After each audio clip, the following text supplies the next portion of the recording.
Signature TV, news in your pocket.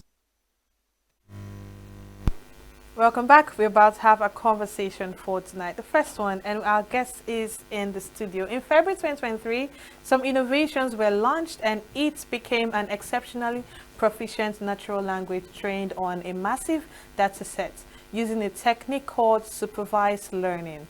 This innovation stunned the world with its eloquent response to conversational prompts and its ability to explain concepts, correct errors, refuse inappropriate requests, and even challenge inaccuracies in a human's prompt. This level of responsiveness and context awareness was unheard of for such a broadly trained dialogue agent.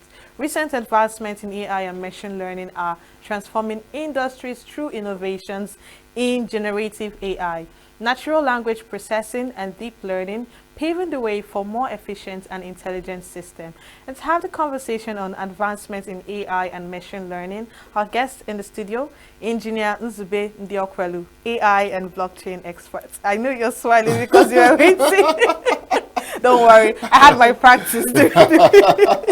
Welcome. Good evening. Welcome. Glad to have you again. Thank you and very again much. and again. Yeah. So, of course, I'm going to ask for a simple breakdown of what AI and machine learning is. In as much as we use it every day, we just see it as our help, you know. It's actually a help, but people need to understand what it really is and how far it can go. So what exactly is AI and machine learning? Thank you very much. So I'm going to start from where the introduction left off. So you say that there's been innovations in supervised learning, and basically AI is like a common name, and then supervised learning is the technical name. So what we know as artificial intelligence today is just basically supervised learning, nothing else. So what's the context of supervised learning? Okay, so basically, we have supervised learning and we have unsupervised learning. Okay. And an example of unsupervised learning is like an algorithm. So basically, these learning models are just basically algorithms that are trained to recognize patterns. So let's say in unsupervised learning, example of such an algorithm is what you use in Netflix and in some social media. Instagram and Thank you very much. So that's unsupervised learning. So in supervised learning, the data is cleaned. It has to be, structured in a way that is actually very much readable for the machine to actually, utilize it to detect patterns. So let's say you're looking at supervised learning. This is just basically the technical name for artificial intelligence. Okay. Yeah. Oh, so that's a better breakdown. So when it comes to machine learning, is there any difference with it? Well, that's basically still the same thing. So the machine is actually just basically learning on the data which is being trained on. Okay. So basically, these are just basically, technical terms which is actually used to define this type of intelligence. Okay. So for example, there are limitations that still exist, whether on the type of intelligence which is this, which is like we're still at that stage. We have like artificial intelligence right now, or machine learning, and with the next stage we're going to be at artificial general intelligence, and then we have artificial super intelligence also. So like there are different advancements to AI. Okay, so this advancement, how do we know that we are at this point of it? Okay, so right now I think the best way to take it to have a mental model around supervised learning right now and artificial intelligence is that it's not basically a form of intelligence. It's just an algorithm. And no matter how advanced they are not able to solve some of what we call edge cases. Now, edge cases are situations where you can't basically, limit human factor. So to give an example, let's say driving cars. Self-driving cars. You basically can't have fully self-driving cars running on this artificial intelligence as we know it, because they can't detect edge cases. And edge cases mean like scenarios where you have to now, bring in a human factor. So for example, let's assume a rich driver is driving behind you and decides to just ram into you. An artificial intelligence can't tell who is at fault. Thank you very much. It's not going to be able to actually avoid such a collision. So it still has its own limitations. So you basically, that's the reason why there's always a fail-safe. and humans are always advised to be awake and alert when, being in vehicles, or should I say robots powered by artificial intelligence, because these vehicles are more like, sentient machines. So is there really a limit to what artificial intelligence can understand, or can it really, replicate a human being? So the inner workings of artificial intelligence as it is right now, or basically the supervised learning, it's modeled on the neural activity, or like the neural model of the human brain. So it's basically, trying to detect patterns the same way to which the human brain is able to detect patterns. And then when it's trained on a huge amount of data, it's able to actually, generate novel, concepts, do some interesting things, which even till today still confuses a lot of AI researchers. Many people Does it still confuse you? Yeah, there are Oh, many really? times you could actually, So is this not a sign that we might just lose track of what we are on currently? Okay, so there are alignment teams which are there to actually always, like, red team these AI models, stress test them. We're able to see the parameters and how they are able to be jailbroken, and there are fail safes. So right now we are looking at these intelligence models in their infancy. So like I said, they're just basically algorithm engines. So the minute you're able to basically still recognize and internalize in your mind that this is just supervised learning, nothing else. It's not basically artificial intelligence, as it's artificial intelligence is more like a hype word in this context. Okay. It's basically just supervised learning. That's what's going on. But for us to actually pay attention to the current paradigm shift, when you see a conversational chatbot being able to, generate novel information to you, you probably be surprised and feel like this is actually something that is sentient I want and to bring up intelligent. an instance that happened sometime last week where this influencer was in Enugu State, was in UNN, and a girl was approached by this said influencer. It was trending all over the social media, and then we had a situation whereby this boy used artificial intelligence to generate picture of him and this girl that he has never met before together, just so he could sell the idea that this is his girlfriend, and which is a lie. So with this kind of situation, are we going to a path of no return? Because you keep seeing crazy things happen online, and it's all because of the advancement of artificial intelligence. First things first, I always advocate that the future is going towards a paradigm where we trust but verify. So you could basically trust that this person says that this is what is true, but you must still verify it. Like, this is a new paradigm. I recall from the last time that I visited this program, I said the same slogan. I said, trust but verify. And I feel like this is an important point for me to bring up something that I believe as a society we must have broad discussions around these issues. Like, basically we have been more like a society that have been used to generating content and basically along the lines of consumerism, and we're not basically trying to imagine a future where we innovate and bring in novel concepts into Nigeria. So other than using it for thank you very mischievous... much. Thank you very. So we must have to align our society also, as much as we are able to discuss with the AI research teams and talk about alignment and safety. I believe governments and public discourse organizations should be able to bring the society to be able to also discuss around aligning the society around using these emerging technologies. Because, for example, let's use the everyday one. In Nigeria, we always have a traffic lights, but in those traffic lights, there are traffic wardens. So that means that we introduced the technology, and that technology we introduced didn't actually, the society wasn't actually aligned to adopt the new technology. So you have traffic lights, people don't respect the traffic lights. You have horns in the car, people just honk every single time instead of waiting for their turn. And then, you have traffic wardens still controlling traffic when you've installed a traffic light. Some So traffic lights even come with cameras as thank you well. very much. So at the end of the day, where's the enforcement? Where's the mentality shift? How's the society adapting to these new technologies? So some of these things are questions we must actually proactively have. Or could it just be a Nigerian problem? No, I do not believe it's a Nigerian problem. I believe we are a product of what we imagine.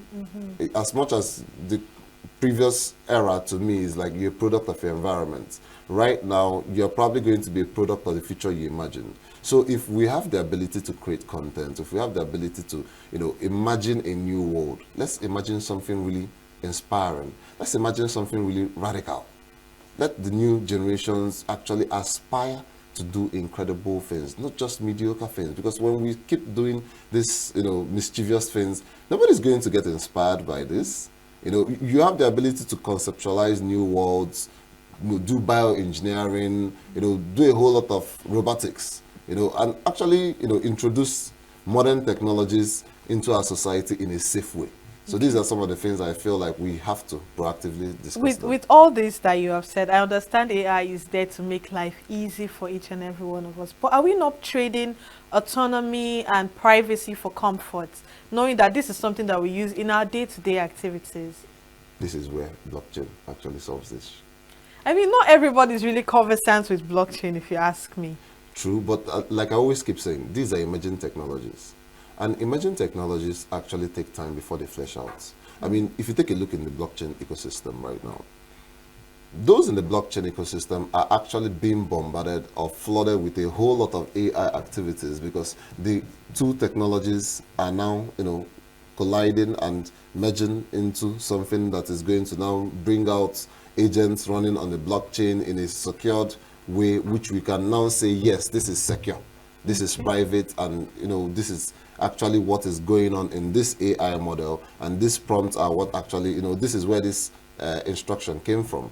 So at the end of the day, I feel like when you take a look at the behavior of these models and how they are now being introduced into blockchain technologies, the future is heading to a place where we as a society also have to, proactively pay attention to the AI development, and on the other side, actually also build on the blockchain technology to enable us, catch up or, be at the forefront of this emerging technology and allow us innovate in ways that allow our society benefits. Okay, so let's look at Siri and Alexa as some of the AI. It's also AI now that we use in our daily activity. How do these two things really come to play? Is it on the self-developed developed learning pattern that you had mentioned earlier? I can't really place the words. Or the other one that is already programmed, it just reads the algorithm. Siri, Alexa, these were early implementations of machine learning or deep learning, which actually led to this, it's broken. Many people will tell you Siri doesn't work because it's not fully conversational. It doesn't retain context. It doesn't actually, it's not really powered by a reasoning model. So for example, at the stage of where we have AI rollouts right now with respect to like the model deployment, we are now at a stage where we have reasoning models that have long context windows, which actually can retain information, understand the context of information which is being provided to it, and respond in a way which is actually going to provide nuance to the user. But Siri and Alexa, they're more like output-input models. Okay. They try to figure out what you want to do, but at the same time, they're limited in information and context. Is that why you call them the older ones? Yes, these are actually earlier implementations. Like when we were using Siri and we were using Alexa, nobody really thought of them as artificial intelligence. Not because they weren't really artificially generated or, talking to you or conversing with you, but you kind of felt like they weren't intelligent enough. Like, it was dumb. You could say something like that. But now when you have a conversation with the AI models, it feels like you're really talking to someone. Like it really can understand you, it can hold a conversation, it responds to you, it's able to, crack jokes with you. And at some point, it really fools people into believing that this is actually a real intelligence. So right now, I believe the reasoning models are what are going to be the next phase of those, chat assistants, because that's basically what Siri and Alexa are. They are basically like assistants. And when we go into the voice age, which is what I believe we've, started transitioning into, right now we are used to giving inputs to the computers using manual, input or through the keyboard, and inputs are going to transition into voice, commands. So you're going to have to talk to most of your devices. You're not longer, you're probably going to feel like Tony Stark. Honestly. You get kind of a thing. So Yes. you're going to be talking to your devices. They're going to be smart. They're going to be able to communicate with each other. You're probably going to be walking around your building. And talking to something in the air. So okay, just for layman terms, people that don't understand what blockchain is, because we have viewers all over the world, and we have them from different backgrounds. What exactly is blockchain for the sake of our viewers? Blockchain is a decentralized or digital ledger technology. It is actually a means of storing information in a digital ledger. This is the most simplified version or definition I always, because basically the reason why I go through this approach of defining it like this is because we must also know the technical definition of these terms, and at the same time, we must also know what those common names are. So when you say something like artificial intelligence, I'll be like, that's unsupervised machine learning. And when you say blockchain, that's just digital ledger technology. So the reason why I say that is the minute you mention ledger, what goes to somebody's mind is database. Yes, registration. Thank you very much. That this is just a database. So it's like a digital database. That's just the simple definition without complicating it. Okay. So back to AI and machine learning. Do we have policies or regulations for these things? I remember one time it came out on the news that this boy had committed suicide because he wanted to meet his lover, who is obviously the AI on his phone, to meet in the afterlife, because that's where it said it was. Do we have policies, regulations, to guide people? And at what point do you get like a stop to getting to an extreme point of it that causes death? With respect to policies, these are actually localized with reference to different jurisdictions. Okay. So for example, Nigeria has the Digital Information Act. It also has the Cyber Act. It also has a new, I think there's a new implementation of the Digital Act, which is like the updated version, which captures a whole lot of broad nuances, like towards regulating emerging technologies and how responsible use should be. Okay. But at the same time, you can actually have discussions on a lower level, let's say on the state level, with state governments being able to play a greater role in also regulating the fair use of these technologies. And then also another conversation we should also have with respect to regulation and policies is around our data use. Data is the lifeblood, or is the engine of AI. And data is something that I always advocate that we must learn how to secure it properly. I'm really impressed. I think last week a reputable telecom company announced the launch of their Tier 3 data center in Nigeria. And I think that was about $158 million from what they said it cost, I believe. I could be exaggerating, but it's somewhere around that. And it's a huge project for Nigeria to actually have a Tier 3 data center live in our country. And it's going to actually, bring down the cost of cloud storage. It's going to allow, Nigerian developers or companies to actually now access storage, which is closer to them. Thank you very much. Because I always advocate for us to make sure that our data is being stored within our borders. The more we allow foreign companies to actually access our data, we expose ourselves to multiple risks. So regulation has to, take a look at broad concepts which are around data safety, AI responsible use, and we have politics coming up, and then we have to also be mindful of how people do a lot of these things. But over time, you're probably going to realize that the government is still going to adopt a watch and see approach. this is an emerging technology. They're still going to see how people are going to use them, what benefit it's going to bring to the people, because you could limit something so early and then you actually, have unintended consequences for your society, or you stifle adoption. So right now, the Digital and Cyber Crime Act, I believe, is sufficient enough to, take care of responsible use of, digital technologies in Nigeria. Okay. So who takes the blame for things when it goes wrong in the use of artificial intelligence? We've had cases where someone dies, you had cases where someone is wrongly accused, generated images. Who takes the blame at this point? This is a civil issue. I believe the police becomes the first line of investigation in every single issue in any country. The police are the ones that will first of all, investigate on the issue, and then from there you can actually now hand over to the responsible agency that is now going to be in charge of prosecution. But on issues around, let's say, cyber stalking, cyber theft, which are actually going to be alluded to these technologies, the police is going to be the first people to actually investigate this. Yes. Okay. So how exactly is in the pursuit of artificial intelligence, is this really a groundbreaking situation where we have a technological breakthrough, or this is just another gamble for us? It depends on your perspective. For the advanced researchers, which are actually in the leading AI labs, to them, at the stage which we are, which is artificial intelligence or supervised machine learning, we are still at a hype phase. That the real deal hasn't really arrived. AI hasn't really gotten to understand spatial knowledge, like spatial intelligence, being able to understand context in a room. I mean, if you take a look inside any room, you could actually identify a chair, a balloon, the lights, you're able to identify colors. AI doesn't necessarily have the ability to understand context.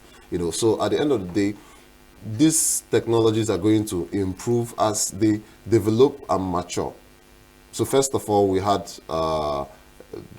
language generation, that's text generation, then we have memory retrieval, now we're having reasoning, we're probably going to have spatial intelligence somewhere along the line. And then as we unlock this new, advances in the type of artificial intelligence we have, we're probably going to see new abilities.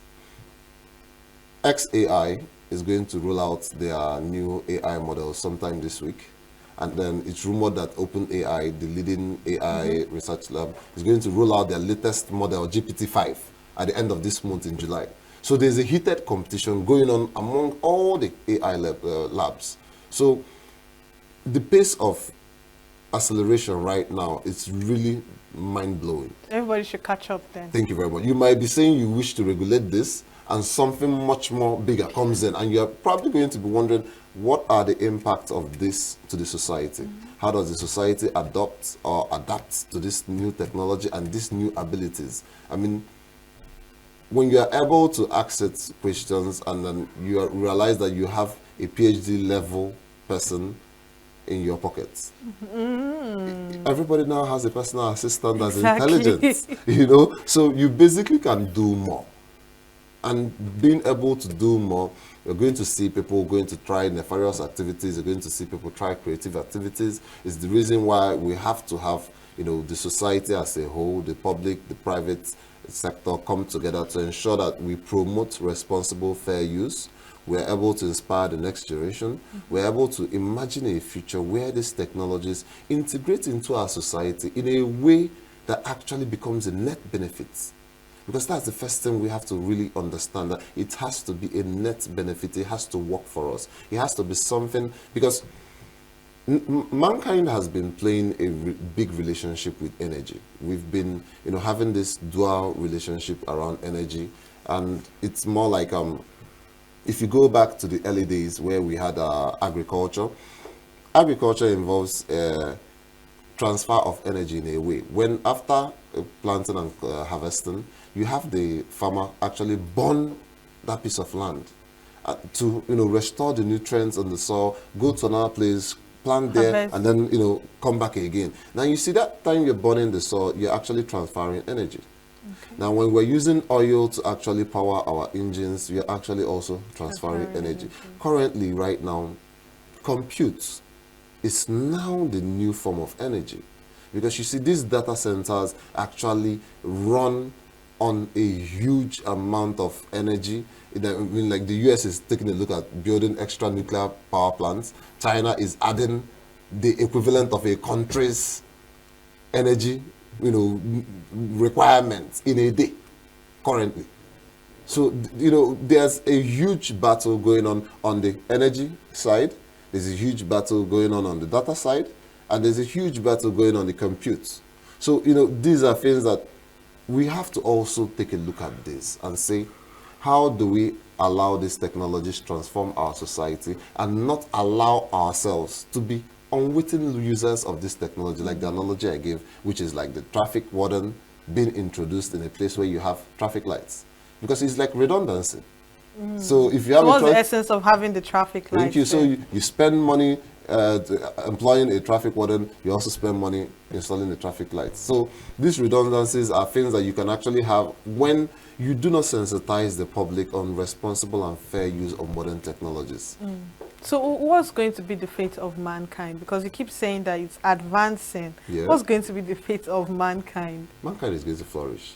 It's always flourished for thousands of years.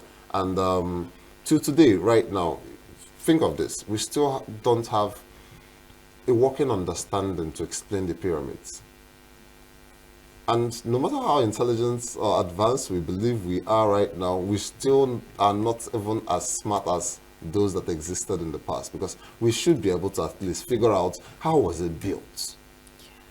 We still don't even know how it was built. That's the fundamental challenge. So, when you think about that, you still realize you're more like a pencil in the eye of the creator. I know where you got that line. Yeah. Interesting. So, looking at developing countries, how can they use AI as a leverage to develop themselves? At what point, how can AI actually come into the picture and help in development? Okay, so for developing countries, the first thing I believe we have to do is we are already unwitting users. Like, we're already consumers of this technology. We do not actually have a real stake because, one, we do not have the infrastructure, we do not have the energy requirements to actually compete. We do not have the data that is actually, stored, secured, and, able to be retrieved and say, okay, let's now clean it and know whether we can actually use this to train different models. Okay. And at the stage where we are still at its infancy. So on a governmental level, the government could actually deploy resources to actually, have a niche project which they can actually say, this is our flagship internal model which we use to, drive government activities. And then on a societal level, the next thing we have to also then take a look at is, what do we want our society doing with these models? I mean, when you're idle, people are probably going to do the next best thing.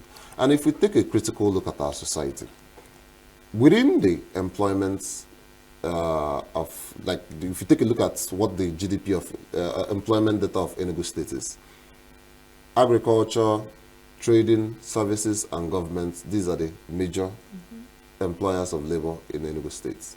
Now, if we wish to actually, move responsibly towards adopting this new technology, the first thing we have to do is concretely introduce a new employer of labor there, which has to actually be along these emerging technologies.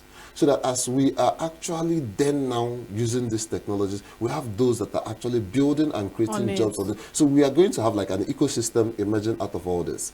Now, when you have something like that, you're probably now going to have the government and that private sector labor employing people able to, roll out initiatives which are going to train people on responsible and fair use, where they can actually run incredible prompts, learn how to use this to actually, imagine how to improve the society. How do we do this? Creating contests, creating festivals, creating, opportunities to allow the young ones interact with these devices in a way that actually, promotes social cohesion, social growth for everyone. If we allow content creators to dominate the day, you're going to see content. we'll not go into that. Thank you so much for your input on this particular topic. You're welcome. Okay, so that's the most we can take on this conversation.